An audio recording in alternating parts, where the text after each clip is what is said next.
morning. Here's the news at 10. First, the highlights. Lagos State Government engages stakeholders on rehabilitation of Etiosa Lekki Expressway from Admiralty Junction to Jubilee Bridge, Ajah. Federal government begins disbursement of interest-free loans to workers in tertiary institutions nationwide. On the foreign scene, Philippines president declares state of emergency as Typhoon Kamegi kills over 100 people. And in sport, Nigeria Premier Football League pledges commitment to bolster live domestic football. Now the details. I am Dele Agadumo. Lagos State Government has engaged stakeholders on the rehabilitation of the Etiosa Lekki Expressway to foster relationship, ensure inclusive participation, public understanding, and provide information to residents on traffic management plans for the project. Special advisor to the Governor on Infrastructure, Olufemi Daramola, said the rehabilitation of Etiosa Lekki Expressway covering the stretch from Admiralty Junction to Jubilee Bridge, Ajah in Etiosa local government area is a proactive step for United Front to ensure free flow of traffic to ameliorate the pains of residents in the area.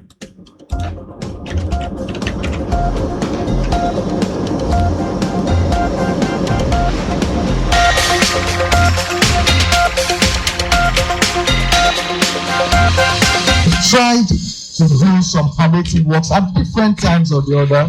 They are not long-lasting situations, but they form the foundation of what we are going to do now. Palliatives could come in different ways. We could use cold mix asphalt, which is not asphalt per se. It is cold mix, but it's to keep on trying to. We recognize the pains and the sufferings here, and we have to do something. As I said, it can't be done at once. Permanent Secretary, Ministry of Infrastructure, Olutokunbo Yenuga, said the proposed rehabilitation expected to be completed early next year will address traffic congestion and mitigate risk in line with the government's commitment to providing durable roads that will positively improve the lives of residents. For us, the Etiosa Lekki Expressway is a critical infrastructure providing access to residential, commercial, and industrial hubs within the eastern flank of the state. And its rehabilitation is in line with the administration's commitment to providing durable road networks and improving the overall quality of life of Lagosians. In their remarks, Commissioner for Transportation, Oluwaseun Oshiemi, his information and strategy counterpart, Gbenga Omotosho, reiterated the Babajide Sanwo-Olu administration's commitment to addressing challenges posed by traffic gridlock in the corridor, while also intensifying advocacies and ensuring transport management. Stakeholders at the event appealed to the state government to ensure more collaboration on traffic management, provide alternative routes, consider a permanent reconstruction of roads to make them more durable. The Lagos State Government, through the Lagos State Command and Control Center, has intensified its public awareness campaign against the misuse of emergency lines as the festive season draws near. Speaking during the campaign, Permanent Secretary, Lagos State Emergency Management Agency, Olufemi Osanitolu, stated the importance of sensitization and described effective communication as the backbone of any emergency response system. Osanitolu noted that Lagos has achieved a new level of efficiency with the ongoing upgrade of its command and control center, which now ensures better coordination among all emergency stakeholders across the state.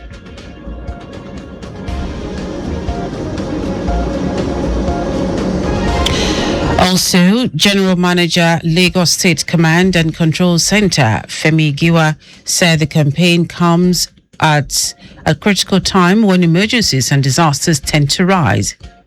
Giwa explained that the initiative aims to educate residents on how to access swift help through the state's toll-free emergency numbers 767 and 112, which connects directly to the Command and Control Center. It becomes very, very important for us as a government agency to talk to our people, to try and conscientize, build their resilience, build their capacity, and then, of course, educate and sensitize them on the emergency toll-free number 767 and 112. On her part, the Controller General of the Lagos State Fire and Rescue Service, Adishaya Margaret, highlighted that the campaign also discourages prank calls and irresponsible sharing of unverified images from accident scenes on social media. GM of the Command and Control Center for sensitization and advocacy to educate the masses on the number to call 767-112 in case of emergency. The number, most of them, as I was asking the students there now, don't know that even without credit on their phone, they can call the number. You don't need to have credit on your phone before you can call the number. And when you call the number, the assistant needed will be deployed immediately. The awareness drive covers ministries and local communities across Lagos, with stakeholders engaging commuters, traders, vendors, and students. Lagos State Safety Commission has called for renewed collaboration among safety practitioners, regulators, and the private sector to strengthen safety culture and improve emergency preparedness across the state. This was the thrust of a one-day stakeholders forum on safety and emergency response with the theme Strengthening Safety Culture and Emergency Preparedness Among Safety Practitioners in Lagos. Director General of the Commission, Larry Mojala, emphasized that safety remains everyone's responsibility and a shared value that must underpin all human, industrial, and environmental activities in the state. Mojala, who was represented by the Director of Administration and Human Resources, Adetola Akindele, described the forum as a strategic platform for knowledge sharing, networking, and strengthening partnerships between government agencies, private sector, stakeholders, and community actors. He urged participants to develop practical strategies that would deepen preparedness for emergencies, strengthen institutional capacity, and equip safety practitioners with tools for effective crisis response. Now to the rest of the stories. The federal government has begun the disbursement of interest-free loans to workers in universities, polytechnics, and colleges of education nationwide. The loans introduced under the Tertiary Institution Staff Support Fund are aimed at improving the welfare of tertiary institution staff. Speaking during the official rollout at the Federal University of Technology, Akure, Minister of Education, Tunji Alausa, said the initiative is part of President Bola Tinubu's Renewed Hope agenda. Alausa, who was accompanied by the Minister of State for Education, Suwaiba Ahmed, said over 30,000 academic and non-academic workers had applied for the loan, while about 9,000 applications had so far been approved. According to him, 70% of the beneficiaries are non-academic staff, while 30% are academic. The minister explained that the zero-interest loans are up to 10 million naira and will support housing, healthcare, transportation, and small business development.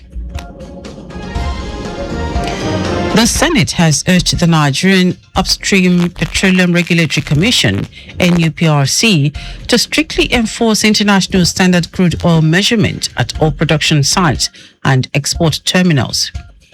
The advice came on the heels of the interim report of its ad hoc committee investigating crude oil theft in the Niger Delta, amid fresh concerns that Nigeria may have lost more than $300 billion in unaccounted crude proceeds over the year.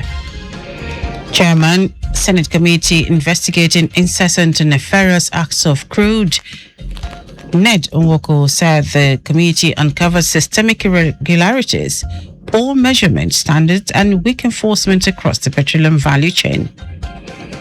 Nwoko attributed to alleged collusion, poor industry oversight and entrenched sabotage networks. Now to foreign news. The Philippines Disaster Agency has confirmed that at least 114 people have been killed by Typhoon Kaumegi, with another 127 people still missing, as President Ferdinand Marcos declared a state of emergency. President Marcos also warned of another incoming super typhoon. The worst may also be yet to come as Kaumegi as meteorologists said the United States military's Joint Typhoon Warning Center reported that the storm had regained strength as it now bears down on Vietnam's central regions.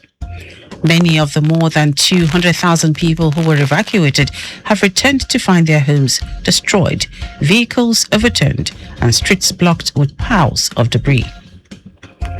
In our sport, Nigeria Premier Football League NPFL chairman Benga Elegbeleye has vowed to bring live domestic football to every corner of the country, following the league's landmark 2 billion naira data and commercialization deal.